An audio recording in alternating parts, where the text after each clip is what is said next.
There are days in this job, even as a sheriff out here in wide open, dusty West Creek County, where you get a call and instantly, it's not going to be about rustling or a bar fight. It's going to be about pure, distilled, unnecessary malice. For me, that day started with a cow named Bessie, lying belly up in the dirt, her tongue lolling out like she'd just heard a joke, so bad it killed her right where she stood.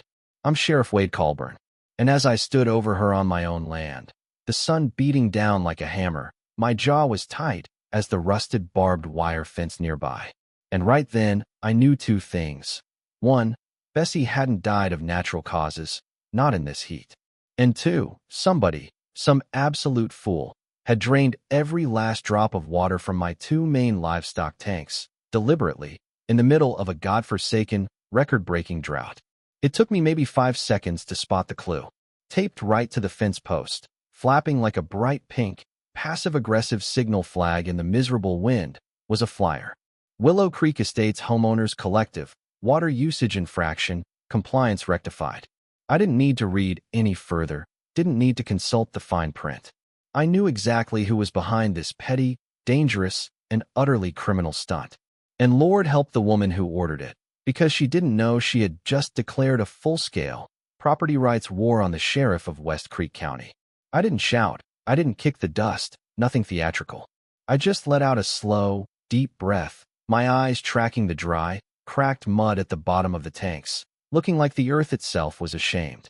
The rest of the cattle were lowing restlessly, some nudging the empty troughs like they were waiting for water to manifest from sheer hope. I pulled out my phone, snapped a photo of that ridiculous pink paper, that was Exhibit A, and sent it to my chief deputy, Rena, with 2 words, situation critical. Then, I crumpled the flyer and stuffed it deep into my pocket, treating it exactly like evidence from a homicide. Because when you mess with a man's water in Texas, you're messing with life itself. The person responsible, the one at the top of the food chain, was Karen Huxley. She had been the kind of woman who took a perfectly simple coloring book and complained because it didn't come with a 50-page instruction manual on how to color within the lines. Since moving into her 10-house development, Willow Creek Estates, 3 years ago, she'd made it her personal mission to bring order to the chaos of rural life. Order, in this case, meant beige fences, no visible mailboxes, and God forbid, you hang laundry outside. The rest of us, the real locals, we just called her little cul-de-sac the compound. Karen didn't just head the HOA, she was the HOA. Judge, jury, and executioner, all rolled into a pair of crisp capri pants and the kind of aggressive orthopedic sandals mean business. I figured she'd come for me eventually. Everyone else had already had their turn. Farmer Dave was fined for having an unauthorized sunflower arrangement. The old Baptist church had to remove a neon cross that had been there for decades because it disrupted the visual landscape. But draining a ranch's water tanks in Texas during a heat wave? That wasn't just administrative overreach. That was an act of pure, calculated blood sport. And here's the real kicker, the detail that made my blood run cold. My ranch wasn't even in Willow Creek Estates. I lived a full mile past their legal, surveyed boundary line. But Karen, in her infinite, breathtaking pettiness, had unilaterally decided she was expanding her jurisdiction. It started with vague flyers, then came the increasingly hostile fines, and now, apparently, she had hired foot soldiers doing her dirty, dangerous work. That, I decided, was worth a personal visit. Karen's office was her garage, a place she'd converted into a kind of high-strung tyrant's Denver. It was all cheap filing cabinets, a folding table with a cheap brass bell, and a homemade sign that read, "President on duty, respect our authority." The whole place smelled overwhelmingly of strong air freshener, masking what I suspected was the scent of raw, bottled rage. I didn't knock. I just stepped in, letting the dust from my work boots settle on her pristine floor, and tipped my hat. Karen looked up from her enormous binder, blinking like she hadn't expected the actual law to walk into her domestic fantasy uninvited. "Sheriff," she said, drawing the word out, not as a greeting, but as a direct challenge. "How can I help you? You drain my tanks." She gave that small, tight-lipped, utterly smug smile of hers. "Your livestock tanks were deemed non-compliant with Article 7B of the HOA Covenant. Stagnant water is, as you know, a breeding ground for disease. We took preemptive, community-focused action. You mean you committed sabotage? I corrected her, keeping my voice low. I mean compliance, she shot back, folding her hands neatly. It is my duty to ensure harmony in our community. I leaned against a filing cabinet, crossing my arms. This ain't a community, Karen. It's a town, part of a county. And I am not, nor have I ever been, under your HOA. Not yet, she purred, cool as iced tea. We've recently expanded our perimeter under the extended influence clause. She flipped to a laminated page, tapping it proudly. It allows us to enforce standards within a 2-mile radius of Willow Ridge. It's all perfectly filed with the county clerk. I stared at the laminated page. The what? Ma'am, I said slowly, making every word sink in. That clause isn't legally binding. You can't govern people who never agreed to be governed. This ain't a country club, Karen. It's Texas. People have constitutional rights. They have livestock, and now I've got dead cows because someone decided to play HOA Batman. She arched a perfect, manicured brow. If you're suggesting that I personally drained your tanks, you're mistaken. It was a collective action. I'll keep that in mind when the criminal charges and civil lawsuits start flying, I told her. She leaned forward, her voice dropping, sweet and venomous. You of all people should appreciate law and order, Sheriff. Or do you prefer chaos? I prefer water for my cattle, I said. Then I turned and stepped out into the blazing sun, leaving the air crackling with unspent tension behind me. I knew I was fighting a sickness, not just a person. I made an immediate call to Deputy Rena, detailing everything. Dig up every record that HOA has filed in the last year, Rena. Find out if they've got one shred of legal ground. And if they don't, I want every damn name on those fake committees. My next stop was Buck's Bar, the local watering hole where the real town went to vent and drink cheap beer. Word had already spread about the dead cow and the HOA overstep. I didn't say much. I just listened. Old Miss Jeannie, who runs the church bake sales, leaned over and whispered. They fined me $200 for aggressive doilies on my porch railing. Said they were a tripping hazard. Farmer Dave added. She told me my scarecrow violated height restrictions for neighborhood aesthetics. This was beyond annoying. It was a low-grade tyranny wrapped in clipboards and laminated bylaws. Karen was extending her grip, and the good folks of Sagebrush were letting it happen because no one had the authority or the influence to stand up to her. Later that night, I walked the perimeter of my land with a flashlight, checking the tanks, securing the gates, feeling like a sentry preparing for an attack. That's when I saw it, half buried in the tall grass, small, blinking red. A drone. I bent down and picked it up, mud caking, the rotor's camera still intact. This wasn't a hobby drone. This had thermal tracking and a zoom lens, the kind of professional surveillance equipment that hunters or private investigators use. Suddenly, this wasn't just HOA nonsense. This was sophisticated surveillance and criminal trespassing. My annoyance hardened into cold calculation. I wasn't just going to stop Karen. I was going to systematically dismantle whatever shadow organization she'd convinced herself she was running. And tomorrow, I was going to start by turning over that drone for evidence. The next morning, I sat at my kitchen table, coffee gone cold, a dismantled drone in pieces across the wood. I had pried it open with the patience of a bomb tech, revealing a tiny memory card and a serial number. This was illegal and personal. As I slipped the memory card into a reader and opened the files, I saw exactly what I expected: low-altitude flyovers of my land, footage of my barns, the water tanks, even my back porch. Then I hit a time-stamped clip, 3 days ago, right around the time the tanks were drained. There he was, a blurry figure in a wide-brimmed hat. Dean, Karen's boot-licking HOA security chief, walking across my fence line with a hose in one hand and bolt cutters in the other. I let out a slow exhale, the kind of breath that comes before a storm breaks. By mid-morning, I was in my cruiser heading toward the county records office. Rena was already there.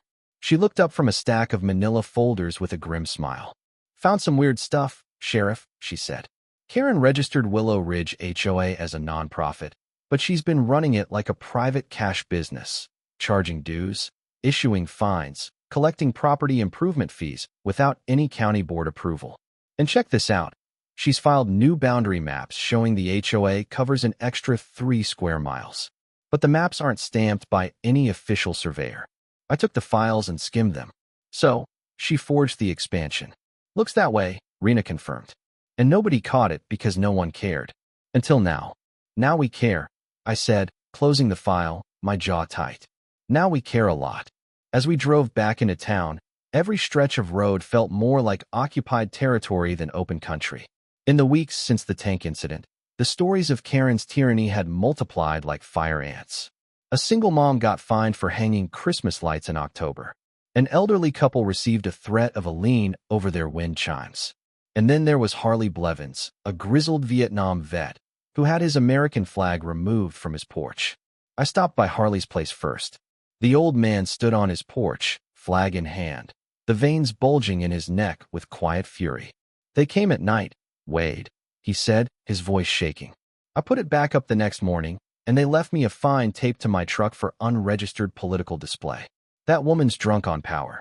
The deeper I looked, the more the HOA resembled a cult wrapped in cul-de-sac rules. And then came the moment that snapped the whole thing sideways. Late that afternoon, a panic call came in over the radio. Livestock barn fire out near the Miller property. I flipped my sirens on and drove hard. When I arrived, smoke billowed out of a half-collapsed barn, charred beams still smoldering. I knelt near the wreckage, scanning the ground. A metal sign lay twisted in the ashes, one of those HOA signs with community partner stamped across it. Mrs. Miller approached me, soot-streaked and shaking. We got a notice last week, she whispered. Karen said we were out of compliance because of the color of our barn roof. Said she'd issue a removal order. I thought it was just empty threats. I looked at the scorched earth. If this was connected to the HOA, it was no longer about fines. It was about safety, criminal intimidation, and attempted arson. Karen had crossed a final, dangerous line, and I was going to pull her back across it by her freshly ironed blouse collar. Back at the office, I watched the drone footage again, focusing on Dean's blurry face. I decided it was time for a little chat. Early the next morning, I found Dean parked outside Willow Ridge, clipboard in hand, issuing a fine to a teenage boy for unsightly bumper stickers. I pulled up and stepped out slow. "Morning, Dean." He stiffened. "Sheriff, just doing my community duty." "We need to talk about the night of the tank draining," I said, cutting to the chase. "I've got footage of you on my land with bolt cutters." Dean's chest puffed out. Karen authorized a compliance action. It was legal under Section 4B of the Water Management Code. I stepped closer, my shadow falling over him. Section 4B only applies within Willow Ridge boundaries. My land ain't in it. Never was. You stepped onto my property with tools without permission. That's trespassing and tampering. Both criminal felonies. Dean swallowed hard, his bravado draining faster than my water tanks had. I was just following orders. "Well, now you're going to follow me down to the station." The moment was less about arresting Dean and more about sending an undeniable message. Karen's little empire had run unchecked for too long. Now the real law was watching. As Dean sat in the holding cell fidgeting, I made a quiet call to the county attorney. We'd file injunctions and freeze the HOA's authority until a full audit could be done. The fight was far from over, but the good folks of Sagebrush were finally waking up. Karen had poked the wrong bear. The last thing I did that night was nail a new sign to my gate. It read, "Private property. No trespassing. HOA free zone." I figured it wouldn't stop Karen, but it would sure as hell make her think twice before sending another drone my way.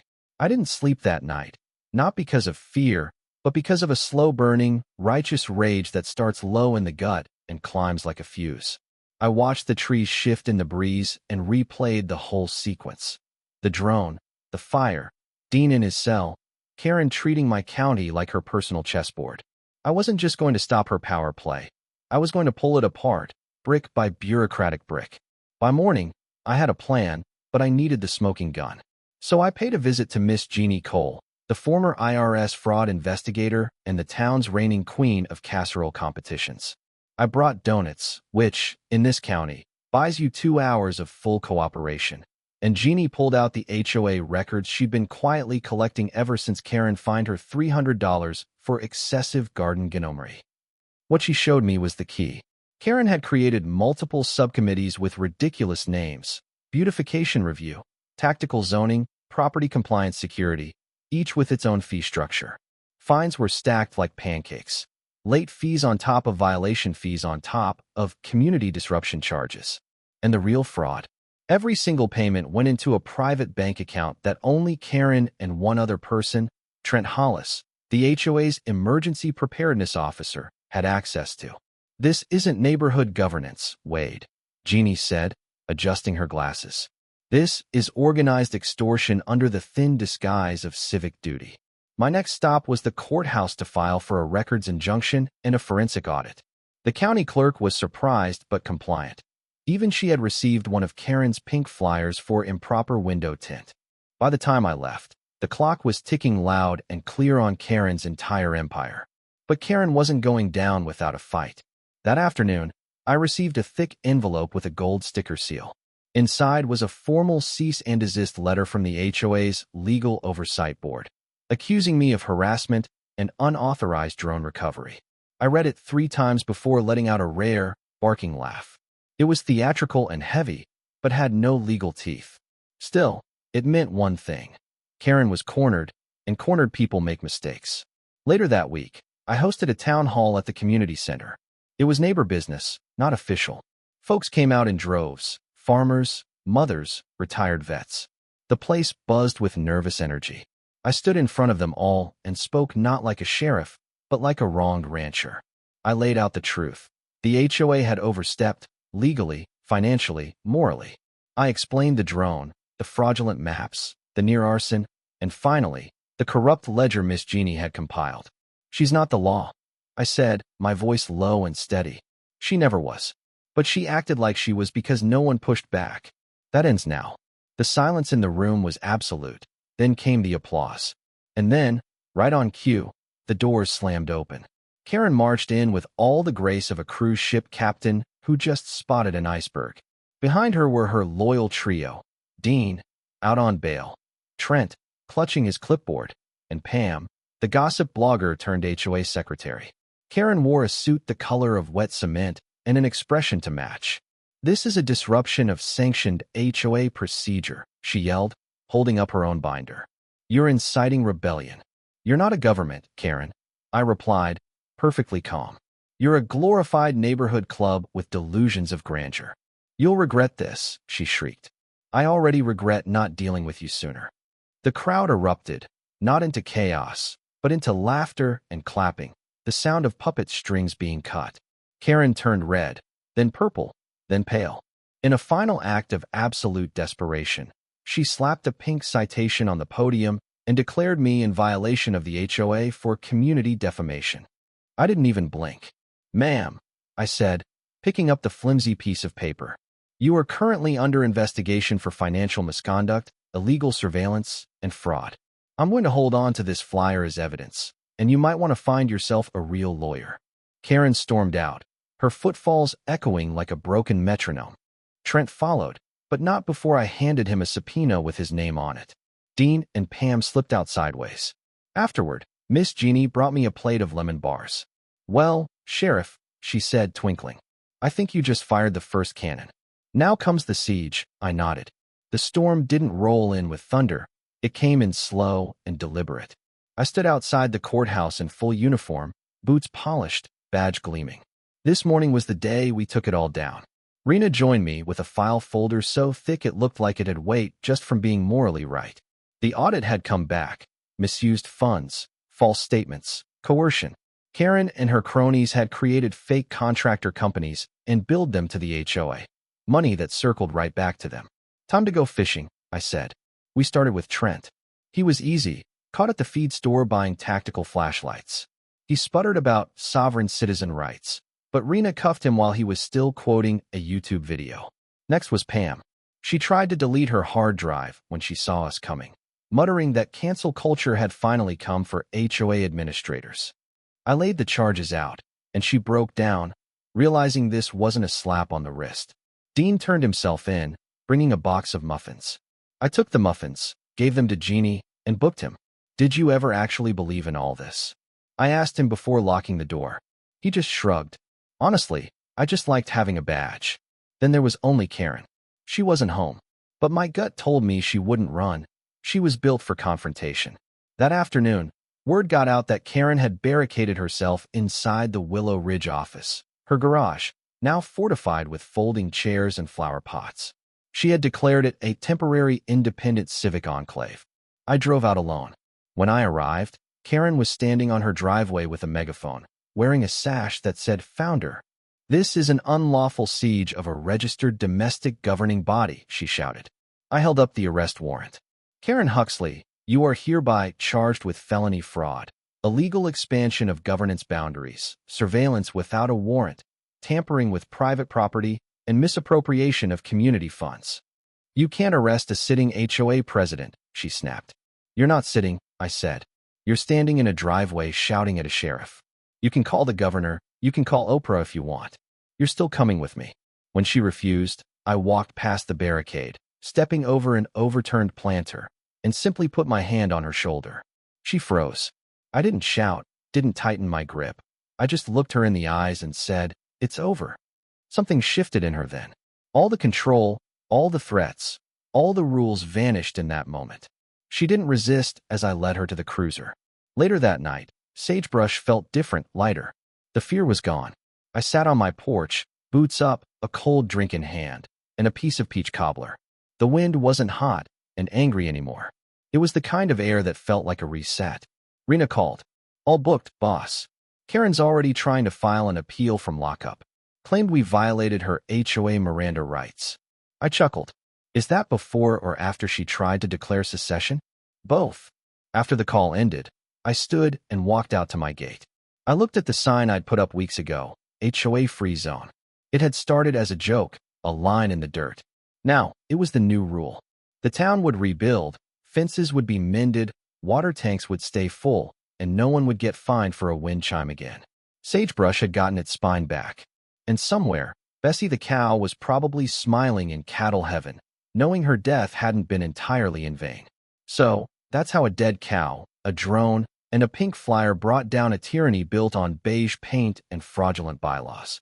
But I want to know about your community.